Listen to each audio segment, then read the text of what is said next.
All right, Joe. Well, it's good to see you again this Monday morning.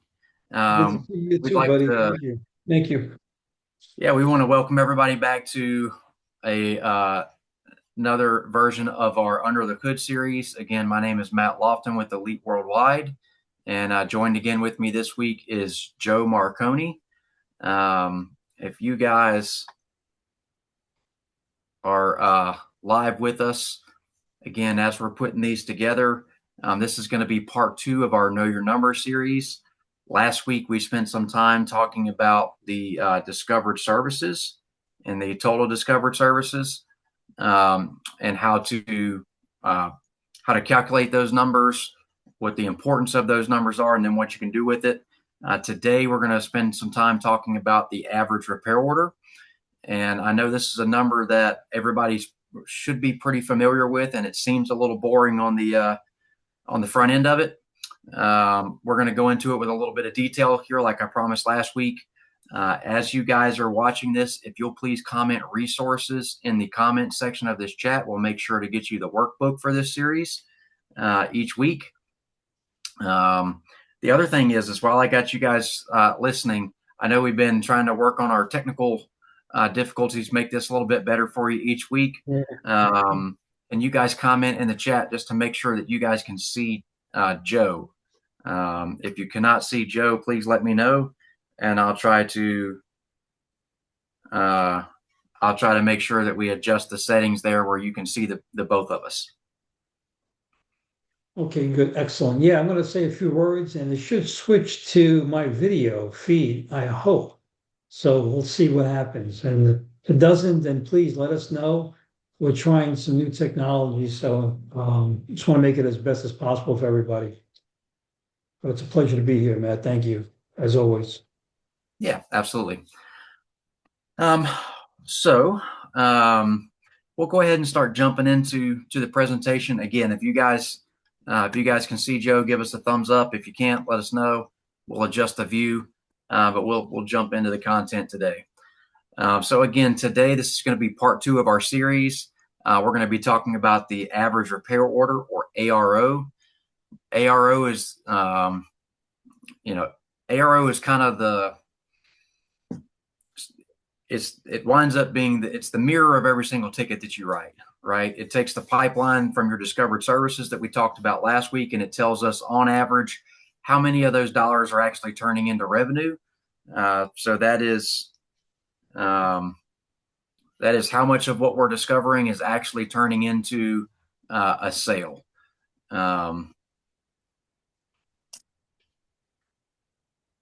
So our ARO takes us from our pipeline to from our pipeline of sales from discovered services. It fleshes it out into what actually closes out into a sale. And last week in part one, we found the work. We did, we talked about the technician discovery habits. We talked about the 300% rule. We talked about all the things the team needs to be doing to prioritize discovered services and build that pipeline and keep that pipeline full. And today we're going to be talking about what the byproduct of that pipeline is, and one of the main benefactors of improving discovered services is increasing your ARO.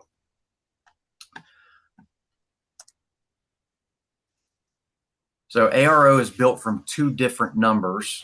Our ARO is the byproduct of our discovered services multiplied times our closing ratio.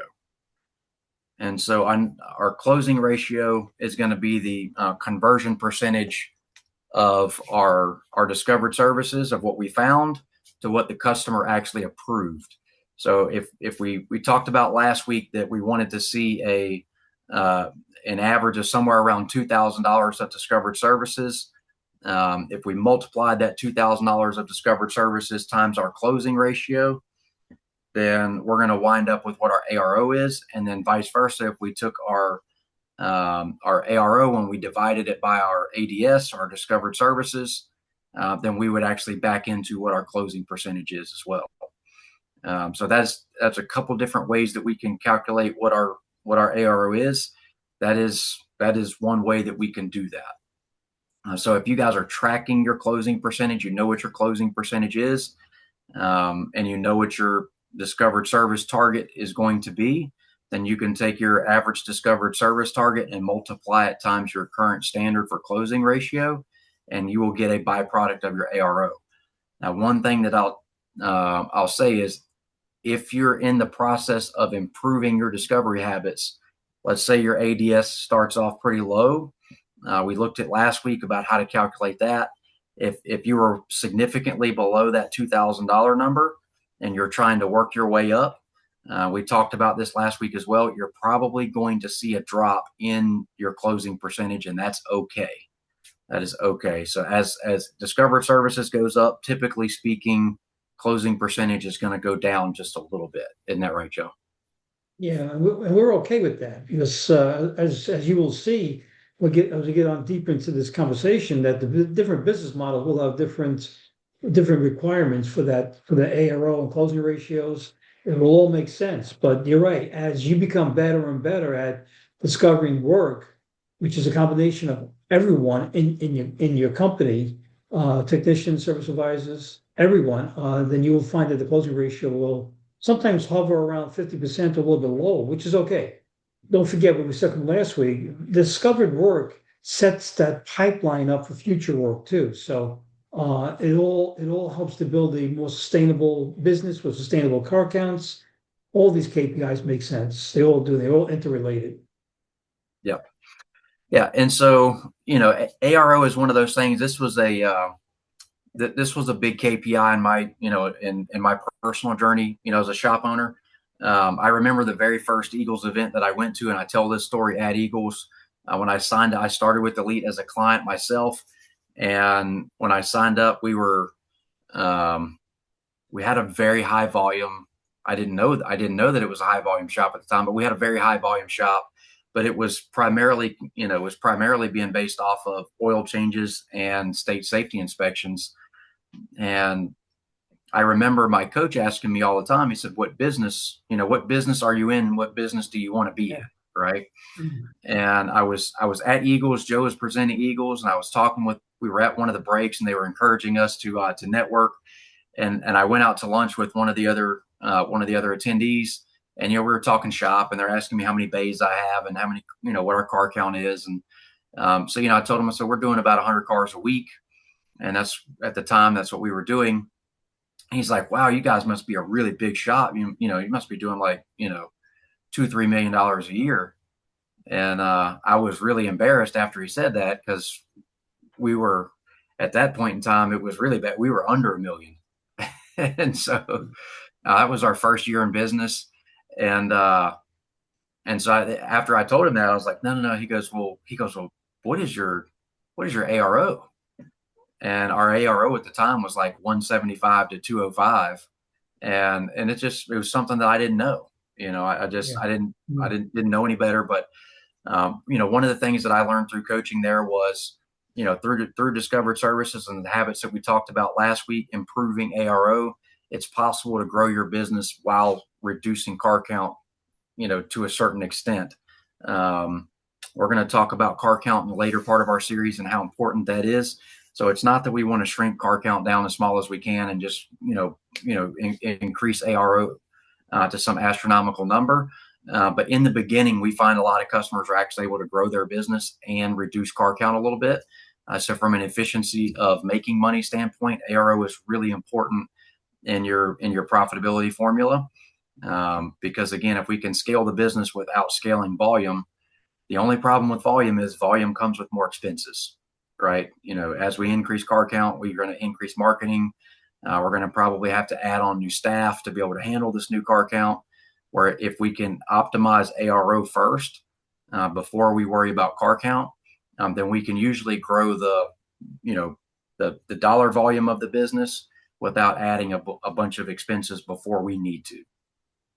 Well, Matt, ARO also tracks and defines the type of jobs you're doing, your customer base. and it actually helps you to define your business model. Trying to be all things to all people, and sometimes bringing in too many cars. You have to find that sweet spot, that balance. And as we will see, as we reveal all these KPIs every single week, you'll see how interrelated like I mentioned earlier, how interrelated these KPIs are. But you're right, sometimes chasing car count is not the answer. And you need to maximize your ability to make those discoveries, and then have the ability and have a service advising team that knows how to sell the work and also prepare for the next visits. So it's all interrelated. Everything we're doing is interrelated with the next, with the future. So it's not about today. It's about building for the future also. Yeah, 100%. So again, as you guys are coming in, we just want to give you several reminders. If you'll use the chat, go type in resources into the chat. We'll make sure that we get you the workbook for this week. And if there's any way that we can help you out with that as you guys are filling out that workbook, reach out to us. Let us know. We'd be happy to help you out. Getting some feedback saying that we can still not see. All right, we've got changed the setting here. We're trying to make sure you guys can see Joe while we're talking. So if you can let us know if you can see Joe now. I'm trying to make a few adjustments here. Since this is live, we don't get a chance to practice this until we go live. So I hate that we got to use you guys as guinea pigs, but I appreciate the help and the feedback as we're going along as well. Yeah, I appreciate it too. Thank you. Thank you, everybody.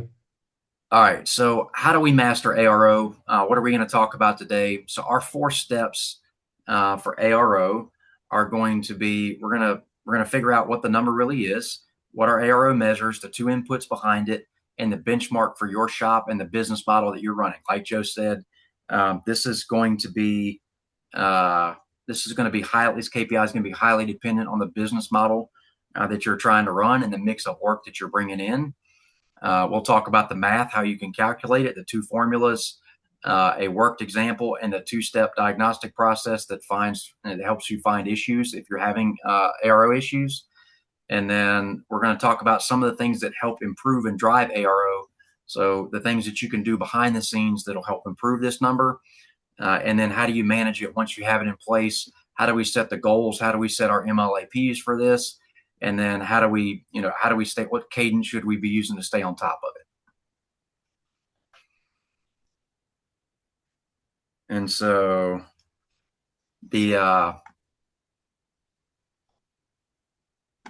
again, we talked about average repair order is your total sales for any given time period divided by the number of repair orders that generated that number of sales, or that dollar amount of sales. So that is total sales divided by total number of repair orders. So if you count a repair order as any ticket that produced revenue, the number you divide by is the same RO count. Usually is what your SMS system will come up with.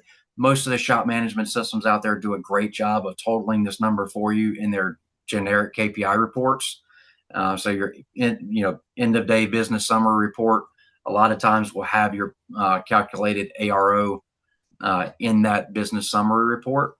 This is something that, but again, at Elite, we're really big on making sure that you don't just take your shop management system data at 100% face value. We want you to understand the math of how these KPIs are generated, so that you can go back and track them on your own. There's a couple different reasons that you might want to do that. Joe, like we have clients that do a lot of state safety inspections, like we were talking about earlier. Yep. And those jobs typically have a very low ARO and have a very low potential discovered services to them as well. And so I know sometimes we ask them to take those tickets out of the car count. Yep. Just so we can see what the repair ARO is. And if you're one of those shops that part of your business model is running a high volume of inspections, and by inspections, we're talking about the state safety or emissions inspections that's mandated by the state, not your vehicle inspections for discovery. But If you're doing a high volume of those, you might want to think about taking those tickets out of your car count. Again, your SMS is still going to include them in your car count, which could bring that ARO down significantly. But when we're looking at ARO, we really want to know. I want to know what the total ARO is with the mix of all work.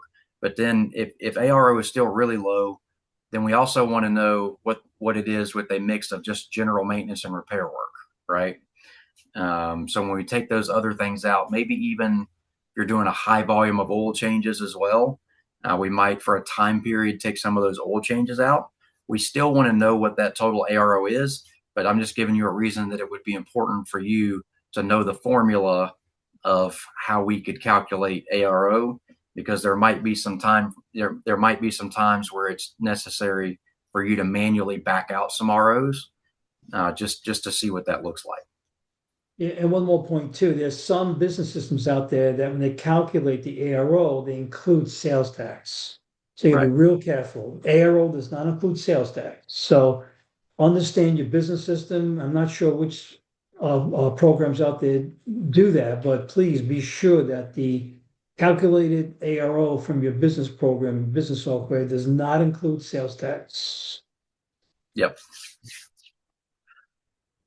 All right. So that's how we're going to calculate it. So you need two inputs. Um, Again, we need discovered services. This is the other way that you can calculate it. Again, we talked about this earlier, which is taking your average discovered services and um, multiplying times your closing percentage. Is the other way that you can get your ADS. ADS is what you discover per car. So remember, that's your average discovered services. So you're going to take your total discovery and divide it by the number of cars. Then you could multiply that times your closing percentage. To get your closing percentage, again, like we talked about earlier, you take your ARO and you're going to divide that by your discovered services. So that's how you would get your closing percentage. So we want you guys to know what the benchmarks are for the industry. Again, there's going to be different business models here that we have broken out for ARO, for general auto repair. This is going to be your basic all makes, all models, or Asian and domestic general auto repair. And this is going to be between 650 and 800 is typically what we see.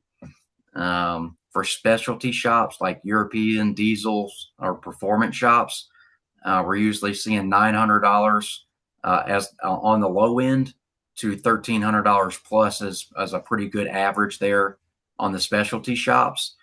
And then we talked about having some high volume business models earlier. So if you're running a very high volume, heavy oil change model, a lot of, again, state safety inspections, maybe even a higher tire model where you're doing a lot of tire patches and plugs and lower end services like alignments and things along those ends or things along those lines. We like to see that somewhere around 500 to 650. So those are kind of our benchmarks on ARO. Again, this could vary wildly depending on each shop. We Yeah. have general auto repair, Asian and domestic shops that have AROs that are above $1,000, and that's okay, right? We have general auto repair shops that their ARO is, you know, we have high volume shops that their ARO is $750. It's really going to depend on your location. It's going to depend on your market. It's going to depend on what your business model is, and then what your car count strategy is. And again, Mhm. so there is no perfect number here. These are just rules of thumb. If you are a Asian and domestic general auto or all makes all model general auto repair, and you're significantly below that $650 number, then you need to pay attention to the things that we're going to talk about here coming up, so we can increase that number, because we want to see you above that high volume number that we're talking about. We're talking 300 plus cars a month. And anything below that I would not consider a high volume store. It might be high volume for you, but to reach that high volume number where that $500 to 650 ARO is still acceptable for you, we're 300 to 400 cars a month. Yeah, but Matt, you got to go back to what you said earlier. Just a reminder, sometimes you gotta look at the business in two different ways. With everything, with the oil changes, with everything, with the state inspections, and then separately. That's why, to piggyback on that point, if you're tracking your sales by category, if that's possible in your business program, you will see which jobs are the most profitable or which jobs generate a higher ARO, which jobs do not generate a higher ARO. So there's different ways of looking at it. But to your point, yes, if you're an extremely high volume shop, you're doing a lot of different type of repairs, you maybe do a lot of weights, a lot of oil changes, weight customs, that may be part of your business model to set up future work. You got to look at it differently. So again, you're right. There are no quick benchmarks. Like when you look at gross profit percentage, you want to see a 60% gross profit. That's not the case here. This is very specific to the business model, to the overall your business model, and also your business goals. And so look at it differently, break it down, study it, and then make the adjustments. Yeah, absolutely. All right. So we've talked a little bit about the math. Again, your formula is going to be total sales divided by total repair orders, or average discovered services times closing percentage. So to give you guys an example of that, let's just say we had a sample sales, a total sales for the week of $52,000. And to generate that $52,000, we had 80 repair orders. In those 80 repair orders, with those 80 repair orders, that's going to generate us a $650 average repair order. So again, $52,000 divided by 80 gets us $650. So in this example, we would be right there on budget for our general auto kind of rule of thumb. So what do we do if we have low ARO? So again, we want to use this as a diagnostic tool. So we're going to compound the numbers that we did from last week with discovered services and ARO, because the two interconnect together, especially when we're talking about using it as a diagnostic tool for the business. So if our ARO is low, the first thing that we want to do is we want to take a look at our discovered services that we talked about last week. Is our ADS low? So we said that last week we had a kind of a general rule of thumb benchmark of $2,000 of discovery per vehicle. And again, so that's going to be everything that we yield. That doesn't mean, again, just to touch on this again, every time we talk about discovered services and the 300% rule, I like to make sure that we give this caveat just to make sure that we're all on the same page. The 300% rule is 100% of what's found is 100% of the cars that come in get an inspection. 100% of what is found during the inspection gets estimated, and 100% of that gets presented to the customer. It does not get presented to the customer as a have to sell today item. It gets presented to the customer as a priority, as a list of priorities of things that need to get done. Immediate safety concerns and the original concern are going to be your two priorities for today. Then we're going to look at reliability issues, and then any type of preventative maintenance or wearable components that could be in the yellow status, where they've degraded but not degraded to the point of being necessary to replace today. So we're looking to find on average around $2,000 per vehicle, and that's just a good number that we've seen over time. If we take a look at clients that have had successful AROs and successful gross sales numbers there, that $2,000 of discovery is a pretty good rule of thumb. You're going to have some vehicles that you're only going to find 500. That's fine. And you're going to have some vehicles that are going to have a $6,000 estimate. That's how we're getting that $2,000 average. So if our ARO happens to be low for the week, if we're running our diagnostic for the week on the business, and we're seeing that, man, our ARO is below that, significantly below that 650.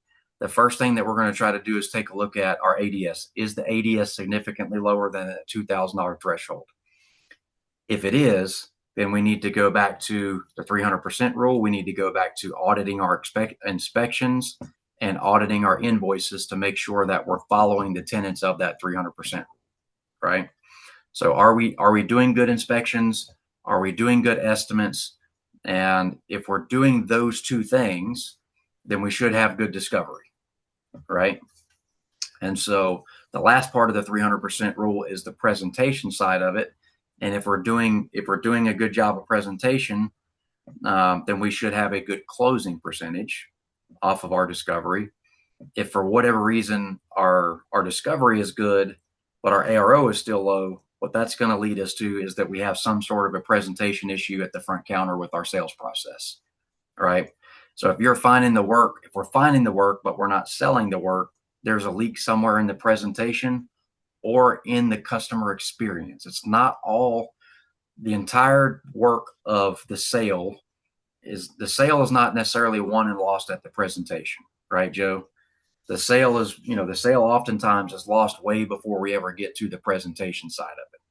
Yep. So if you're seeing a low ARO and you've gone back through and you've done your audit and the low ARO is an issue of a low closing percentage, then the first thing that we need to take a look at is what is the customer experience? What is our strategy when the customer comes in for an intake? You Yep. know, what are we doing? What does that conversation look like? How are we setting ourselves up for success so that when we get to the sales presentation, we have an opportunity to be successful? So, Right. step number one, do we have a discovery issue? Yes or no? If we do, we fix the discovery problem first. If discovery is good, then we go to our closing. Do we have a customer experience or a presentation issue? If we do, we fix that.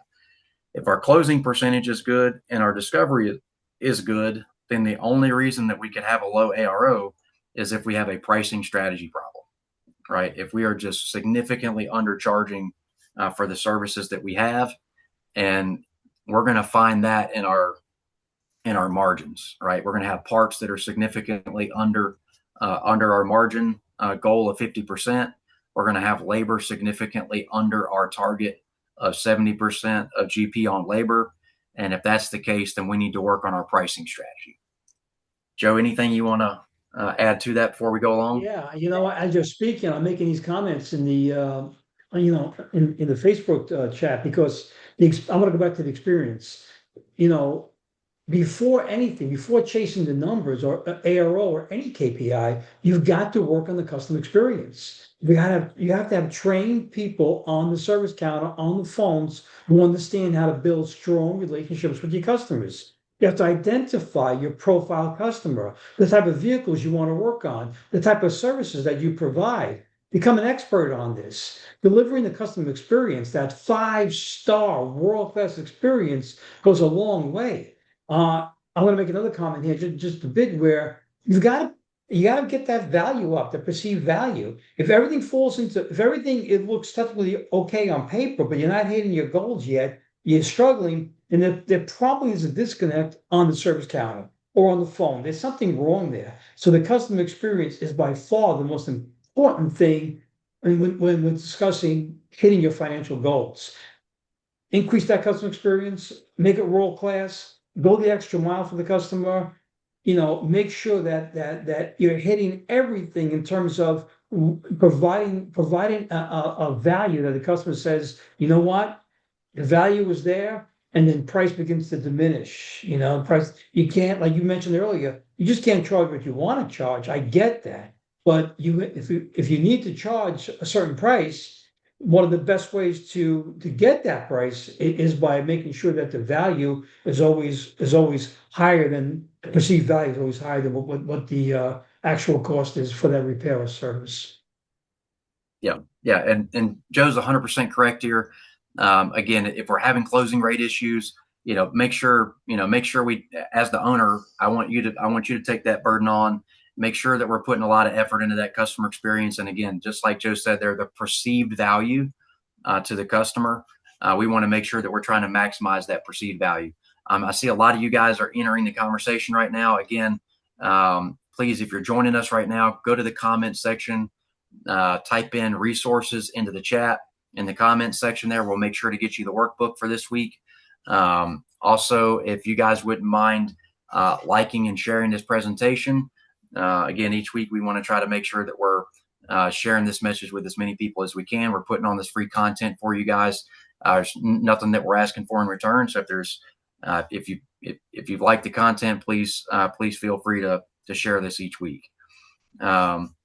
So what actually moves the ARO? So we've identified that we have a low ARO, or that we're trying to improve our ARO. We spent a little bit of time talking about the diagnostic process above.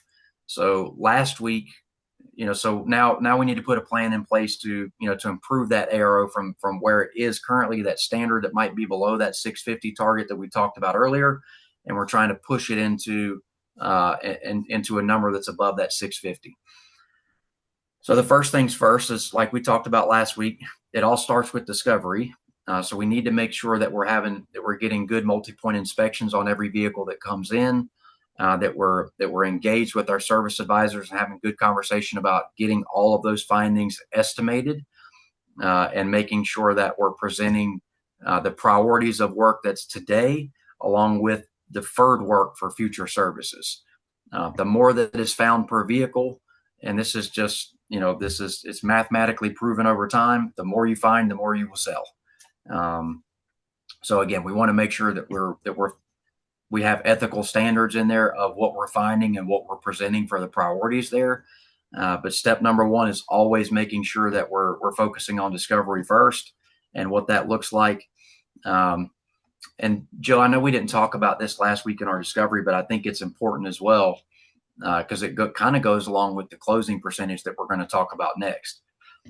In that closing percentage, part of that customer experience, that the speed of that discovery does matter a little bit, Yeah. right? Oh, yeah. Yep. And Absolutely. if we're bringing in vehicles and it's taken us 3 to 5 days to get through the diagnostic process and get a customer an answer, and there might be some times that's a necessity to do, but by and large, we also need to make sure that we focus on having some urgency of getting a customer some information as quickly as possible, in that customer experience. That is part of it. So again, our closing percentage. How do we raise the closing percentage? Well, we spent a lot of time just now talking about the customer experience. We really need to focus on that customer experience. What does that customer intake conversation sound like? Are we setting good expectations? What does the professional look and feel of the building and the team look like, right? What does that curb appeal look like when the customer pulls in? If you have a new customer that's sampling you for the first time, and you had a bunch of generic pictures on your website and a bunch of generic pictures in your marketing and advertising, and they show up and the advertising doesn't match the reality of what your store looks like, Yeah. you're going to have some real issues there with the closing percentage. So what does that customer experience look like from the look and feel, the touch, the conversations, from the phone call all the way through? What does that look like and sound like? And so that's, those are the things that we would focus on there. With your service advisors, what are you doing to train your service advisors? We spend a lot of time talking in the industry about training technicians and about making sure that our technicians have the tools that they need to be successful. And we 100% need to make sure that we have those things. But I think a lot of times we lack enough focus on training the service advisors on what their job is and how they can be successful and help us provide that great customer experience. So spend some time. There's, I try to tell our clients, Joe, and I think you'd agree with me, there's almost always more gains to be made at the front counter than there is in the shop. You know what? I just made that comment. You just read my mind on Facebook, because nothing happens until the sale is made. Let's face it. Yeah. And years ago, the service advisor position, well, I'm going back a while now. In my day, there was no service advisor position. You were the service advisor, the shop owner, the manager was the service advisor. But to your point, Matt, nothing happens till a sale is made. So let me just go back a few steps when you mentioned training. The advisor training is equally important, if not to set things in motion, even more important. You have the best technicians in the back, the best trained technicians, but unless something happens at the front service counter, unless the perceived value, going back to customer experience, is really high, it's up there, nothing's going to happen in the back shop. This is not the way it was 40 years ago. It's a whole different experience for the customer and for the employees too. So training is key. Training, in-house training, virtual training, live training, whatever you got to do, get your service advisors trained and keep up with it. Keep up with it. And also meetings. Have these customer experience meetings that we call them, right? Where you're going over issues, problems, how to enhance the customer experience. It matters so much to just not, like you mentioned earlier, not just what you're selling today, but how you're setting up your business for follow-up, for future. Like we said last week, what is your pipeline of future services? It all begins and ends with all these KPIs we're talking about. So very, very important stuff. Yeah, and you're 100% right, Joe. But I strongly believe we don't spend enough time, on a day-to-day, week-to-week basis, working and helping these service advisors. If you guys are not doing role plays with your advisors for different, sales scenarios, and again, our definition of sales at Elite is making sure that we provide the customer with enough information to do two things: to believe that the work needs to get done, and believe that we're the best place to get the work done. All right. I don't necessarily, if we can win those two beliefs, to me, that's completing the sale. The dollar amounts, if we do that on a consistent basis, the dollar amounts of the sale will actually follow that. But the priority of the sale is to sell the belief that the work needs to get done, and the belief that we are the best ones to get that work done. Yeah. All Yeah. right. So sales is not always about chasing the dollar amount. It's not always about chasing that, if we do a good job of those two things right there, then the dollars usually follow, right? So Yeah. if we Yeah. have a low closing percentage, and we're not doing a good job of collecting those dollars, it's usually because we're probably not doing a good job of selling the belief, and or the customer doesn't believe that we are the best, the best bang for the dollar to get that work completed. So if we're seeing some closing percentage issues, the best thing that you can do there, again, work on role plays with your service advisors. Take some of those tickets that didn't sell, sit down, have a one-on-one with that advisor, and do some role plays back and forth. Have them sell it to you, you sell it back to them, and do that before the sale as well from time to time. You'll be surprised at, if you're consistent with that, how much of an impact that will have over time.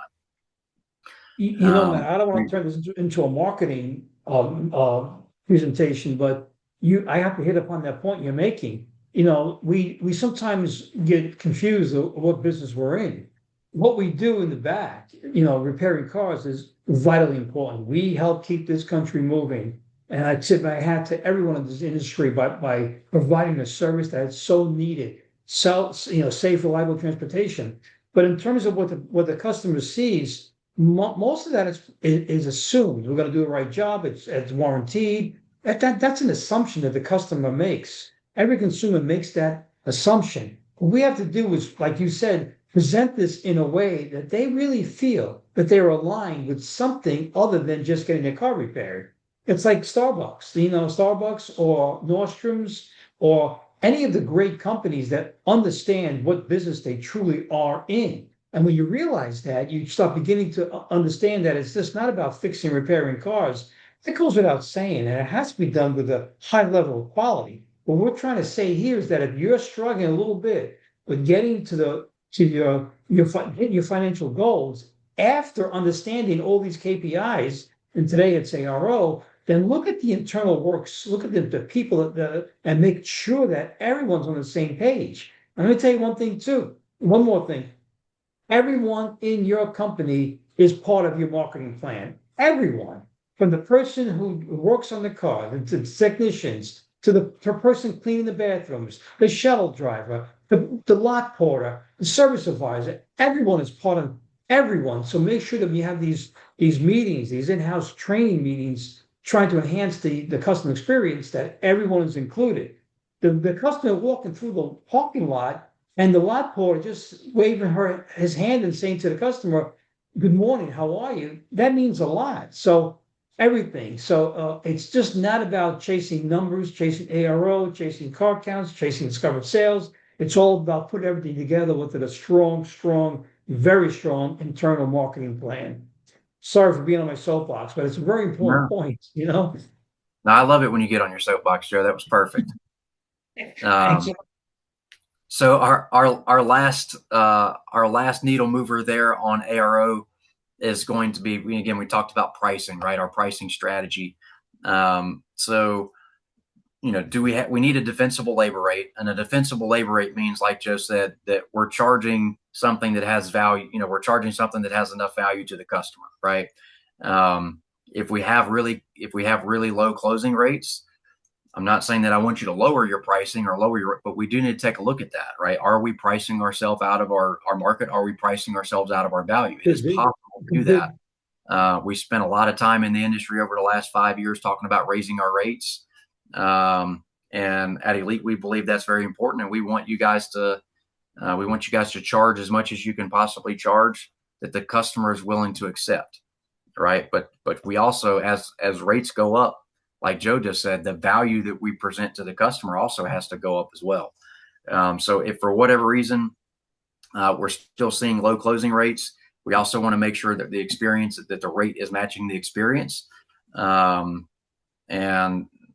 and that we're pricing ourselves appropriately there. We want to make sure we're not underpriced, right? Do we have a labor rate and a part pricing strategy that's holding a 70% margin for labor and a 50% margin for parts in most cases? We can be a little bit above or below those and still be okay. But those are the general guidelines that we want to see there. Do we have some pricing strategies in place that will allow us to take advantage of, when I say lost sales on tickets that we normally see? And Joe, when we start doing RO audits with new clients at Yeah, Elite, and when I started doing it at my shop, you're going to see a lot of lost opportunity, a lot of ARO bleed in the way the estimate is being built, right? absolutely. So Absolutely. if we're building an estimate for a radiator on a 150,000 mile vehicle and we're not pricing out upper and lower radiator hoses and a thermostat, Thermostat, cooling system then service. Yeah, I know. I know. Yep. we've lost a lot of opportunity. We Yep. may have estimated 100% of the tech find, right? Yep. Technician says, car's overheating. He finds that the radiator needs to be replaced because the radiator is leaking. If we just priced out the radiator and not the full system, number one, are we doing the right thing by the customer? Because we're leaving them with a lot of other components inside of that system that can fail and will likely fail in some short time frame. But we're also creating some bleed in our ability to build an effective ARO. Well, So Matt, if you think about that, well, I call it the Costco effect, where you go into Costco and they were the first ones, one of the first ones to use those big giant shopping carts, add to the cart, because they realized that the more you can put in the cart, the more profitable every sale becomes. Yeah, to yep, your point though, just stop and think about what the add-ons are. And to your point too, if the car overheated because of a failed radiator, well, the thermostat hose, like you mentioned, cooling system service, did the engine overheat a little bit? So did it change the oil, transmission fluid? There are a lot of things related to that. And let me just bring up one thing you mentioned, because it's a very, very important point. This is not overselling. This is telling the customer exactly what's in her or his best interest and will benefit them in the long term. If it's a car with 150,000 miles on it, like you mentioned, well, they may be looking to keep that car another 5, 6 years, another 100,000 miles. To do these things, make these suggestions, you can't twist their arm and make them do it, but at least you owe it to them, to the customer, and to yourself too, but more to the customer. You need to explain to them that these add-ons will help protect you down the road.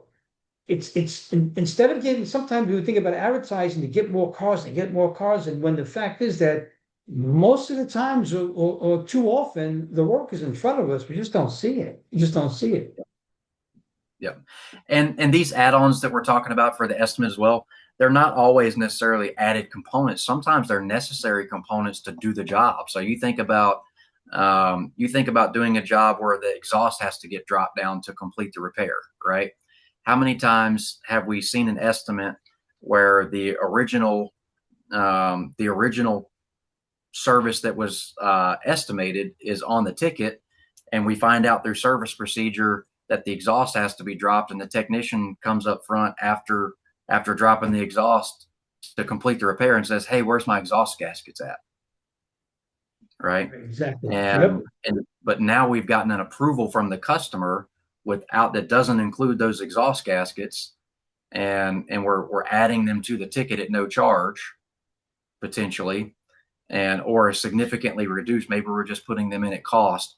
Those are all things that bleed, you know, profit and general dollars out of the ARO. Right. So when we're talking about ARO and we're talking about our pricing and estimating strategy, again, it's not just about packing in a bunch of stuff that the customer may or may not need. That's not what we're talking here. We don't want you to lose, because you're going to have to put that exhaust gasket on, whether you charge the customer for it or not. So Yeah. if we're going to have Yeah. to put it on, let's make sure it's in the beginning part of the estimate. Number one, gosh, how much does that affect technician productivity, right, Joe? Right. Not having Exactly. all the parts that, they're there. Yeah. And then the other part of it is how many times have we seen that car that comes back in, like it just left for a pretty decent repair and it comes back in within a day or two? And how many times is it related to a not a component that was part of the repair, but a component that was touched during the repair, Yeah. right? A fastener, a hose, a clamp, you Yes. Yeah. know, something that was touched during the repair. If we're going to touch it, and there's a chance that the quality of it could be degraded over time, mileage and condition, think about adding that to the estimate on the front end. All right. So again, we talked about making sure that we're doing good discovery on every single car that comes in. We're meeting with the team. Everybody's bought into the 300% rule, and we understand how to do the 300% rule the right way at the front counter. And we've explained it to the technicians the right way as far as what they're looking for. We have worked on improving our closing percentage to increase that ARO. So we're going to not only are we going to discover more, but we're going to try to win more of those opportunities than what we have been. We're going to do that by increasing our employee experience, and our customer experience, and training our front counter staff to set them up for success. And then we're going to take a look at our pricing strategies and make sure that we have an across the board pricing strategy that makes sense and that doesn't bleed out necessary components on the ticket, that we're not missing opportunities for parts. Even just on the parts thing, guys, just even simple things like for you guys that do a decent amount of tires, like a tire installation kit that covers the cost of your wheel weights and valve stems and things along those lines. It's a small amount. You're probably talking $2 to $3 per tire, for that installation kit. But when you look at $2 to $3 per ticket on, $2 to $3 per tire, that's $12 per RO on a set of tires. That makes a difference over time, right? It makes a difference over time. And if we look at all of our repairs along those same way, there's things that we can do in our pricing strategy that can help us improve our ARO. So the below target ticket, so if we identify that we have low target, again, we're going back to our inspection process.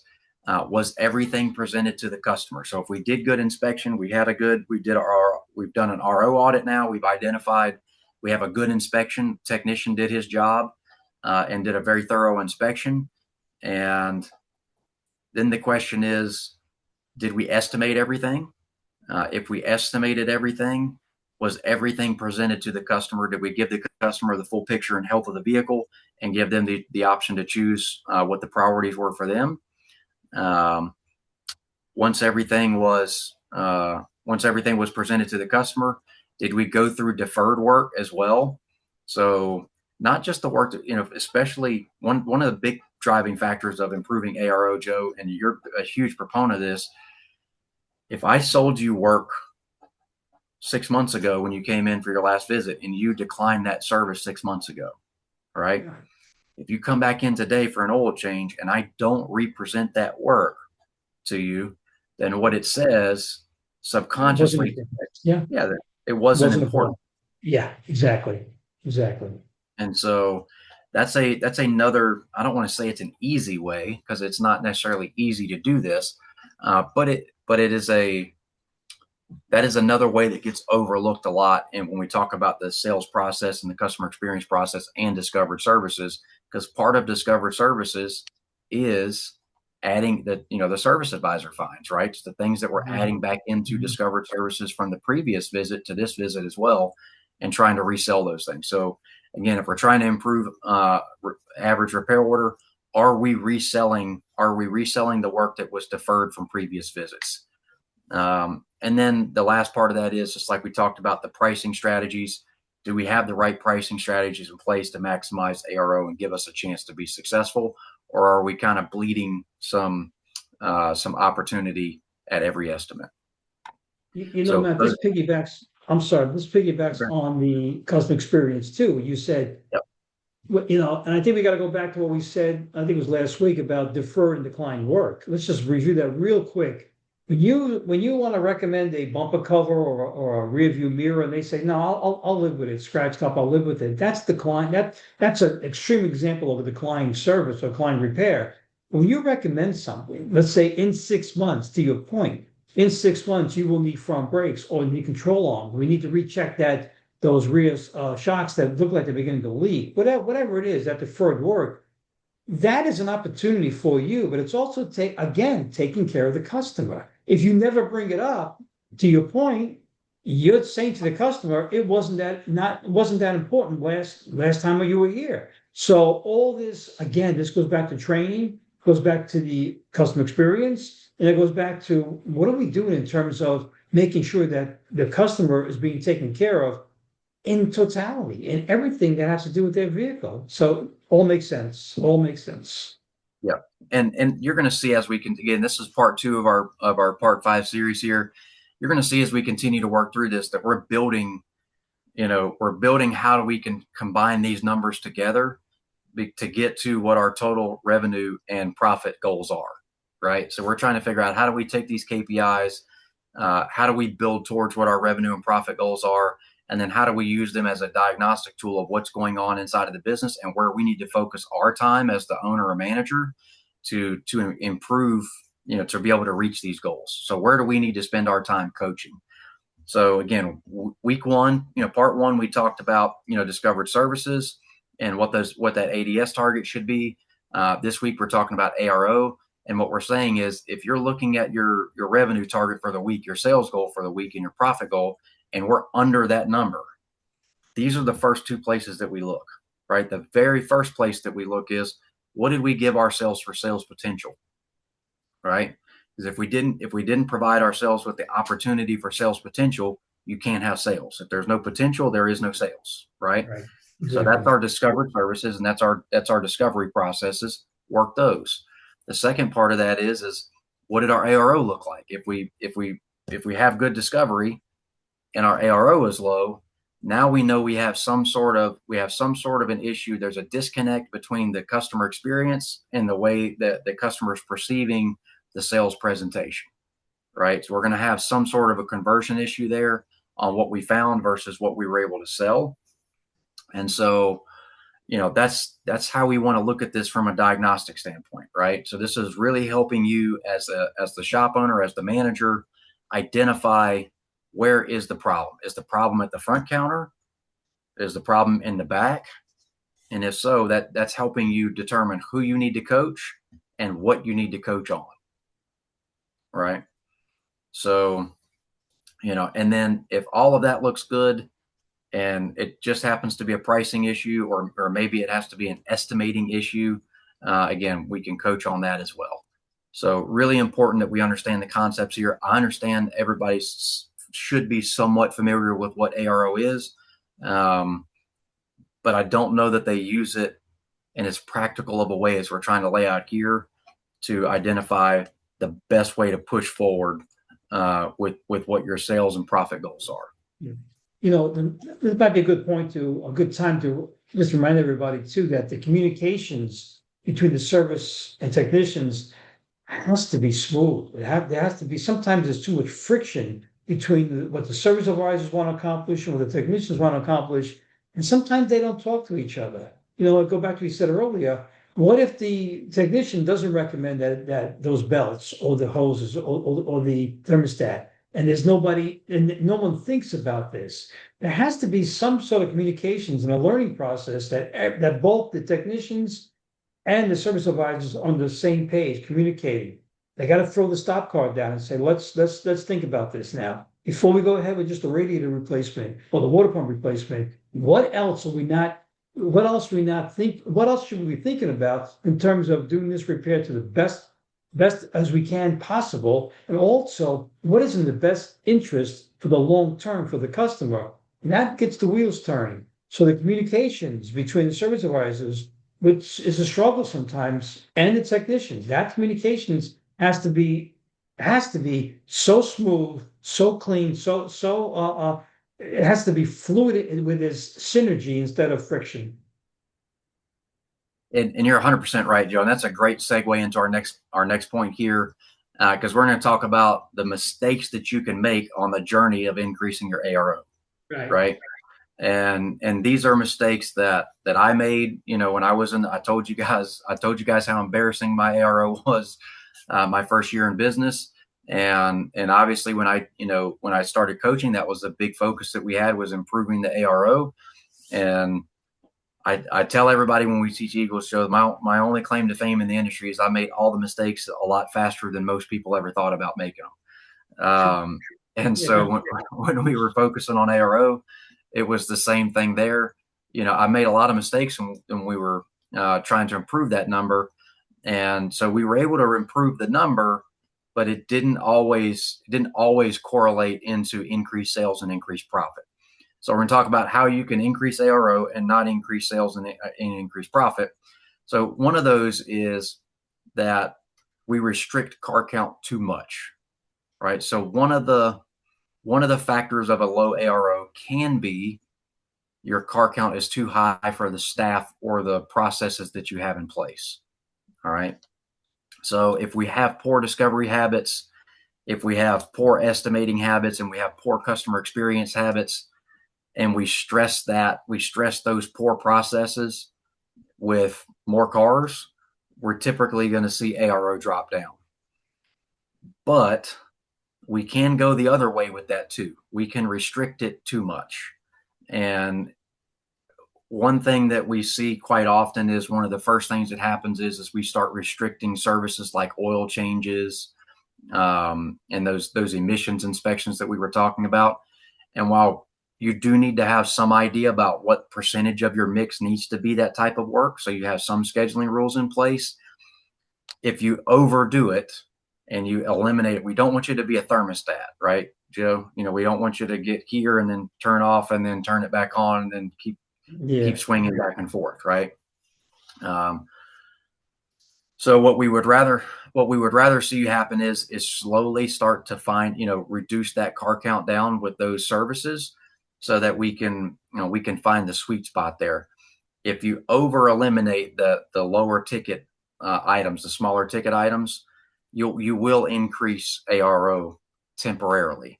But what can happen there is you can also have a lot of customer attrition because of that. If I start getting very restrictive on my oil changes or on my emission services, and Joe has been a good customer of mine for 3 years, and he calls in to get his oil change, and we tell him we don't have any appointments this week because we're being really restrictive with what we want that car count to be, we can become inaccessible and force Joe to find another facility to get his oil changed. And the risk is that we lose Joe as a customer, right?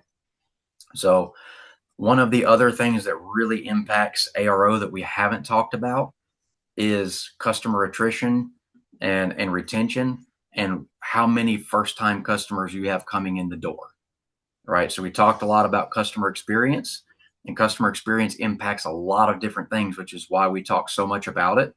But your average repair order, or what a customer normally spends with you, it is going to be significantly higher with a legacy repeat customer that's been to you 3, 4, 5, 6, 7, 8, 9, 10 times, versus that customer that walks in the door for an oil change for the first time. right? Hopefully we've developed a good rapport with that customer. We've developed a good relationship with them, and and that allows the sales process to be a lot more fluid and a lot more effective. And we have more deferred services. We have more work to sell them versus that first time customer that walks in the door. So make sure that we're not turning away too many of those small jobs. Make sure that we're not adding customer attrition issues that make that worse. And then the other issue that we see is going too far with the discovery, right? So if we're starting to pad tickets, like if we go talk to the team and the team gets too aggressive with the discovery habits and they're packing just a whole bunch of maybe unnecessary items onto an RO, and or trying to present everything as a one size fits all ticket. Like we have this $2,000 estimate, and if you don't get it all done today, then it's either an all or nothing kitchen sink approach, which is not what we're Yeah. supposed to be doing with that 300% rule. Joe? Yeah, I mean, definitely. I just want to piggyback on what you just said. The most cost-effective way to build a business is through customer retention. That hands down, because that sets up your future car counts, maintain your ARO, and if you do your job correctly at car delivery, you're actually setting up all your future appointments, or most of them. It's the most cost-effective way. You'll save money on advertising. You'll get your advertising budget in line, and you just keep on building and scaling for the future. So I agree 100% with that. And please, above all, maintain your integrity, maintain your morals, your core values. Everything here has to be centered and focused on what is in the best interest of the customer, but what's done with high degree of integrity. Maintain integrity. There's so much work out there. There's so much work. And if you do it properly and just take your time to understand the process, you will see that you don't have to lead yourself to anything but maintaining that high level of integrity. You're gonna be fine. You're gonna be fine. Yep. No, you're 100%. So, all right. So we're here at the top of the hour. How do we manage this on a week? How do we manage this? What does the cadence look like? How do we review it? So step number one, you're going to set your ARO goal. Um, if you have no idea how to set your ARO goal, some of you guys out there have your business model defined out really, really well. You know what your car count needs to be. You know how to determine what your sales goal needs to be. So set your target for what your ARO needs to be. If you don't know, use the ranges that we've given you and aim for the high end of the range, right? To start with, aim for the high end of the range, and we can always address that down as you start to mature as an owner and your business model starts to mature and you start to understand really where this number needs to be for you and your business and your market. So for general auto repair, remember we said that was around that $800 range. So method number two is, again, for the shop owners out there that have their numbers a little bit more dialed in. You know what your weekly sales target is going to be, and you know what your car count capacity is. All right. So if you know what those two things are, you can divide your weekly sales target by your expected car count. All right. And if we divide our sales target by our expected car count, then we're going to get an estimate of our average repair order. And so for an example there, we have a sales target of $60,000. We're going to divide that by 80 cars for our expected car count to get that. That's going to give us a average repair order goal of $750. For us to achieve that $60,000 with 80 cars, we're going to need to generate $750 per car, right? So number one, set your goal. Once you have your goal in place, you need to set the floor, right? So at Elite, we want goalposts.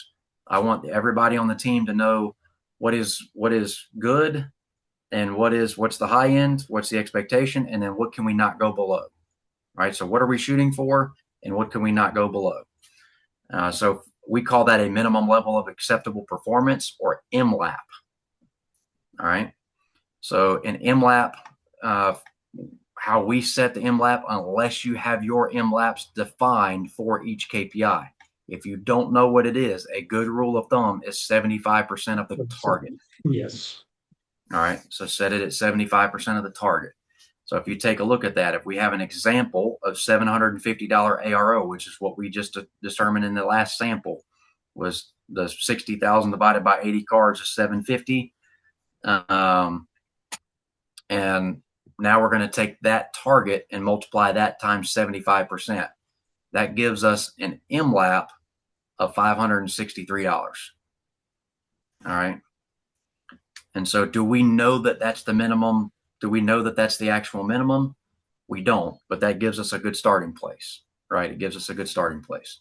So from there, you can redefine what that MLAP is over time. Again, if you guys are watching this later or you're watching it live now, go to the resources section and go to the comment sections, type in resources. And if you type in resources, we'll make sure to get that workbook to you. So you guys, it'll give you some steps that you guys can use to work on to put these things in action that we're talking about today. It'll give you some guides to go through, so some audit processes that you can do. It'll give you some tools to review your pricing strategies, some of your processes that you have for the customer experience and the sales presentations, and then also some of your discovery processes as well to help you guys improve this ARO number that we're talking about today. So how often do we want to review this? We should review it daily, weekly, and monthly. This is such an important number. We should be looking at this number, and it's such an accessible number. We should be looking at it every day. So review ARO by advisor. Any ticket that closes below target gets the 4 questions that we talked about earlier, right? So, did we do good discovery? Did we estimate everything that we found? Did we have a good presentation? Did we schedule deferred services and have the conversation about deferred services? And did we price it appropriately? Right. If we're doing all of those things, then we're probably going to have some success there. So again, look at those on a daily basis. It's too late. If you wait to the end of the week on some of this stuff, it's too late. Right. So on a weekly basis, we should be comparing shop ARO to the goal. And then we should be taking a look at deferred or declined items from this week and from the days previously, and figuring out how can we re-engage this customer and save this sale, right? Especially things like safety items or customer concern items, right? So Joe, if we had a customer come in for testing, like you said, the vehicle overheated, and we identified correctly that the vehicle overheated because it has a leak in the radiator. We put an estimate together for the radiator, the hoses, and the thermostat, and the customer says no. Well, that's obviously going to have a big impact on ARO, right? Because now we're all going to have a testing only ticket. As a owner or manager, that's a high priority because we know that work's going to get done. Someone's going to do that work, Matt. Someone will do that work. Yeah. So the saying no, you really got to analyze. Was the value not conveyed? Is it a profile? It was the training. Is there more training needed to make that sales presentation? Something fell apart in the process. Did you price yourself out of the competitive market? There's a lot going on there. There's a lot going on there. Yeah, and at this point in time, you're doing this more so to protect your brand, to protect your brand reputation than you are to increase the average repair order and to make a sale. Because if a customer leaves without buying something that they came in and asked us for in that regard, and that they need, and that they know that they need, and they chose not to get that work done with us, I want to make sure that number one, you protect the brand first. Bob Cooper, the founder of Elite, he, years ago did a sales training video, and he says every missed sale that you have, every time a customer declines a service and walks out the door, if you don't know why they walked out the door, then your reputation is walking out with them. And when I started applying that logic to my personal bit, he's 100% right. Right, almost all of my poor reviews that we have, and we don't have a lot of them, but the ones that we do have are all customers that came in with an issue. We did an inspection or testing process. We provided them an estimate, and they declined all of the work. Right, and so we did some kind of way. We let them down of explaining what the value that we were presenting was, right? Yeah. And they got the Yeah. wrong Yeah. impression of what we were trying to do. Mhm. So the byproduct of you doing a better job of protecting your brand is that you'll also improve your ARO, right? That's a byproduct. But you should really do it to protect your brand first, and it'll also help you improve the ARO. So at the end of the month, you should also be checking this once a month. At the end of the month, what we want you to do is you should be checking month over month and year over year to see what your trends are for your average repair order, right? Is our repair order going up? Is our average repair order going down? What are the trends that we have going on? There are market changes that will happen, from month to month and from year to year that will affect average repair order greatly, right? One of the things that we see, with working with hundreds of clients is if times of the year or different things happen in a market that reduce disposable income, your car count can stay the same, right? They're still going to bring the vehicle in for that, the basic service that they need. But if disposable income is tight, right? Yep. Think Christmas time, right? December, that 4 to 6 weeks before and after Christmas, disposable income in some areas is really tight because they just spend a lot of their disposable income on making Christmas happen. I think back to school time, right? Those clients that are, have two, three, four, five, six kids that they're sending back to school, disposable income shrinks a little bit during those times.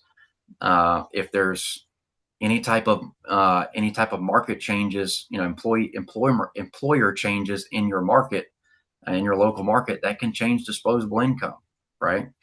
So ARO can change, in your area and in your store, different times of the year, and then different environmental things that change inside of the environment of your market itself. So make sure that you're looking at month over month, year over year, identify trends, and then identify some strategies that you can have to impact those negative trends. Like you said, like we talked about, if we identify that December, usually ARO drops in December, car count stays the same, but ARO drops, and that causes a corresponding drop in revenue, right? So what do we have to do in those months to try to help our customers, in that scenario, and extend that disposable income the best we can. So, um, when you drop below the floors, when you're below that minimum level of acceptable performance, if we want you to work through your ADS sheets first, check your closing ratio, audit some tickets, talk to service advisors, talk to the technicians about the discovery, see what we can do there, work on that customer experience, work on your pricing strategies, make sure that we don't have holes in the bucket, that we can patch and fill, and again, make sure that we're protecting the brand identity, and we're having an opportunity to save the deal on declined items, for testing and safety, Right. right? So, and then Joe, anything you want to add to that? Yeah, you bring up a good point there because, you have to analyze what's going on in as close to real time as possible. So if something is happening, you see something dropping off. It could be like you said, it could be just the time of the year. Something's happening with the economics of a situation or time period. But when something like this occurs in your business, let's not just immediately press the panic button and go after the service advisor or the technicians. Let's discuss it. Let's see what's happening. You're going to get more out of your people by just discussing, having them be part of the process, part of the solution, part of the ongoing upward curve. If you always come off and with the position of like what's going on here, or even worse, only addressing going to your employees when things aren't as good, never recognizing or celebrating the wins, you're sending the wrong message. So you have to balance that out. Balance it out. Celebrate the wins when they're doing good. The behavior you want to see repeated, that's behavior you reward. At least been saying that for decades. And when things aren't the way, if things aren't going the way they should be, after everything's been done, then I want you just to take a step back and calmly, discuss with your employees. If you have the right people in place, something may be going on. You'll get a lot more out of everyone if it's a collective atmosphere of we're all in this together. We're all want to improve together. Let me see what you have to say. Give me your feedback, what's happening on the counter. You'd be surprised. Listen, for the most part, everyone in your company wants to do good. They all want to exceed. They all want to set those minimum levels and exceed it, way exceed those minimum levels. They all want to. I know very few people who don't want to succeed, who go in there, they really, especially have the right people. So let's just take a different approach with this, increase the customer experience, increase the employee experience as well. And you'd be surprised what you can accomplish. Yeah, and you're 100% right, Joe. And if we jump straight to the, you know, the closing percentage is not high enough, and Yeah, service advisors need to sell yeah, better. We don't really exactly. know that yet. We have to do the We diagnostic don't approach know. first. We Yeah, have to identify, and it's the same concept of how we would diagnose a car, right? We don't jump to conclusions just because it has that P code in there, and we go hit the Identifix hot list and says it's got to be one of these three things. yeah, I know. That's not, you guys that are out there running professional repair shops, you wouldn't accept that as a professional diagnosis, right? So we can't do that with the business numbers either, right? If there's a problem in the business, we have to follow the same type of diagnostic logic that we would on a car. And that means identifying what is the root cause, what system is being affected. And then so we funnel it down to the system. So is it discovery at the front count? Is it discovery in the back with the technicians? Is it estimating at the front with the service advisors? Is it, if the estimating and discovery is good, is it the experience that we have as the company? Are we providing a good enough customer experience that allows the sales presentation to be successful?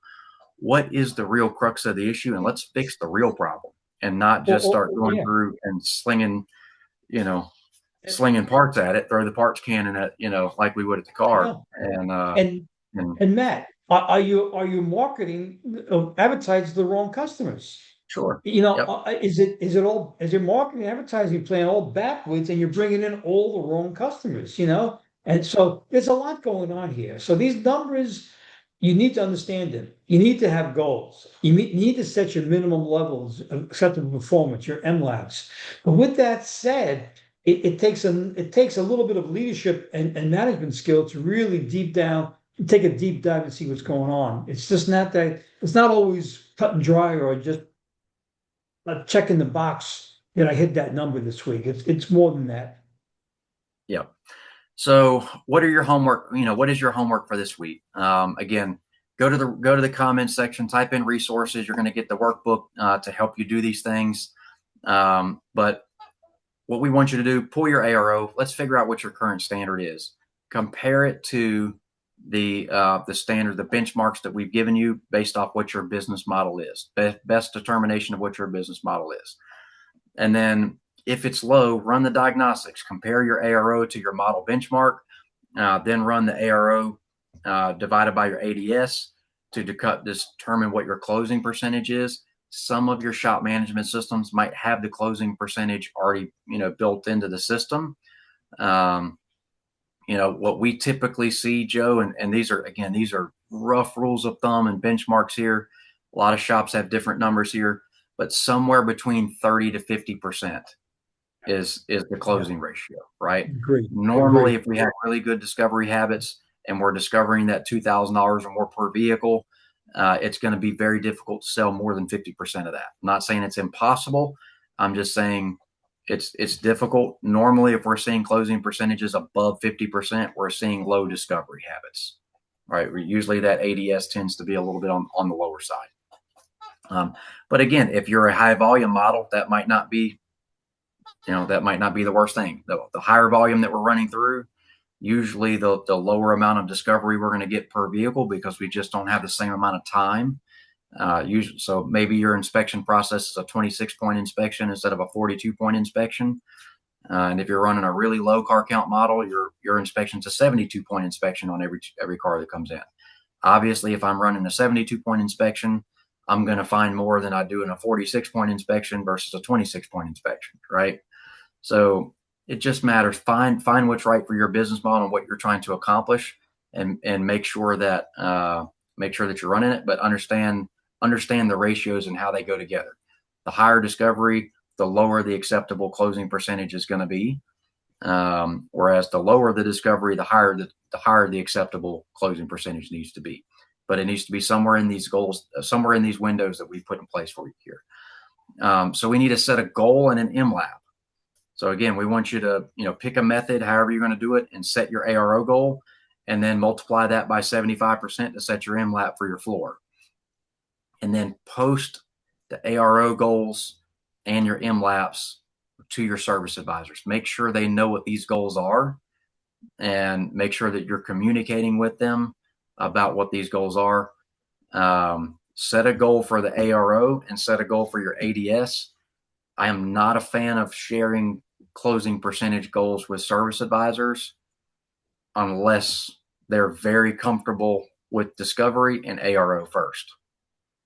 Closing percentage is important. You've heard us talk a lot about it, but it's a very manipulatable number, and I don't want them getting emotionally attached to closing percentage. I'd rather them have a good understanding of what the discovered services goals are and what the ARO goal is, because we've already done the math on what the closing percentage needs to be to make that happen, right? So if I want you to focus on the closing percentage, you personally as the owner manager, and I want you to let them focus on ADS and ARO. Because if they focus on ADS and ARO and they hit their goals there, then they're going by default, they will hit the closing percentage goal. Yeah. And celebrate wins along the way, right, Matt? Celebrate Celebrate those wins wins along. along the way. People love to be praised and recognized for a job well done. So you'll get more with that than any reprimand on any single day. Yep. So I know we went a little bit over today. We really appreciate you guys Yeah. hanging in there with us and spending a little bit of time. Again, if you guys are watching this, after the live recording is over, that's fine. You can still go to the comment section, type in resources, and get the workbook. Make sure that you give us about 24 hours to get that workbook sent over to you. It's not instant, but put that in the chat. We'll make sure to get it to you. If you have any questions and you feel like you're struggling with your ARO, you would like to improve your ARO, and you would like some assistance with it, again, just email myself, m.lofton@eliteworldwide.com. Reach out to Joe, j.marconi@eliteworldwide.com. There's no obligation here. We're putting this together as a complimentary series week to week, just so we can help you guys. We want you guys to have success in your bays and in your shop. And if there's anything that we can do to support you and help you move this along, we'd be happy to do that. We're a people first company, and we believe in putting people ahead of money. And so if there's a way that we can help you understand this better, or help you implement this any better, please reach out to us, and we'd be happy to do so.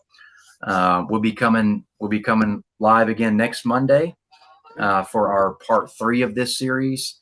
And part 3 of this series is going to be our build hours conversation. So we're going to be talking about our technician productivity. And again, you're going to see how we're kind of building all of this together to get to your total sales and your total profit, which is what we're really trying to generate from the business math perspective. Anyways, we're trying to generate enough total revenue that can generate enough total profit that makes this whole painful experience of entrepreneurship worthwhile. Right, Joe? Absolutely. And I'm going to work on this video. I'm getting a little worried here that maybe you don't want to see my face. So we're gonna get you out there to the masses sooner rather than later, Joe. We're gonna figure this out, I promise. No, this has been really good, really, really good. So, and then we went over time also, but I think it's very important, everything that we discussed. Thank Yep, you. absolutely. Well, thank you guys again. We wish you guys the best, Yes. the best of weeks this week. Happy 4th of July. That's right. Be exciting to see you guys, and Joe, I'll be looking forward to hearing your fireworks over the Hudson story Oh next yeah, week. over the Hudson. That's right. New York. That's right. And but yeah, we wish you guys stay cool Okay. this week. We know it's going to be hot across most of America. I wish you Yep. guys the best success in your bays this week, and Yes. look forward to seeing you next week as well. Thank you. Take care. Bye now.